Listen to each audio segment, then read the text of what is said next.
நீங்கள் பார்த்துக் கொண்டிருப்பது நியூஸ் 21 செய்திகள். தமிழ்நாடு செய்திகளை உடனுக்குடன் தெரிந்து கொள்ள நியூஸ் 21 செய்திகளை பாருங்கள். உண்மை, உழைப்பு, உயர்வு. ராமநாதபுரம் மாவட்டம் மண்டபம் ஊராட்சி ஒன்றிய தொடக்கப்பள்ளி பனைக்குளத்தில் குழந்தைகள் தின விழா மற்றும் பள்ளி அளவிலான 6வது சதுரங்க போட்டி பரிசளிப்பு விழா நடைபெற்றது.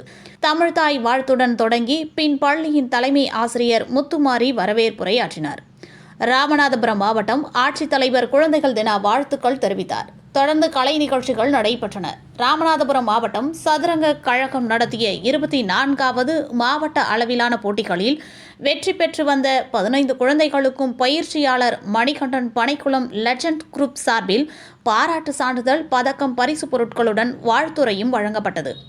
மதிய வேளையில் சிறப்பு விருந்தினர்களான வட்டார கல்வி அலுவலர் சூசை, மாவட்ட உடற்கல்வி ஆய்வாளர் வசந்தி ஆகியோர் சதுரங்க போட்டியில் பரிசு பெற்ற 85 மாணவ மாணவியருக்கும் பள்ளியின் இசைக்குழுவின் சார்பில் வரவேற்பு வழங்கப்பட்டது. பள்ளி மேலாண்மை குழு உறுப்பினர்கள் ஜாகிர் அலி, நத்ரஷா உட்பட பலரும் இல்லம் தேடி கல்வி தன்னார்வலர்களும் பெற்றோர்களும் கலந்து கொண்டு விழாவினை சிறப்பித்தார்கள். நிகழ்ச்சிகளை பள்ளியின் இடைநிலை ஆசிரியர் மணிகண்டன் தொகுத்து வழங்கினார். பள்ளியின் மூத்த இடைநிலை ஆசிரியர் ஹாஜா மைதீன் நன்றி உரை கூறினார்.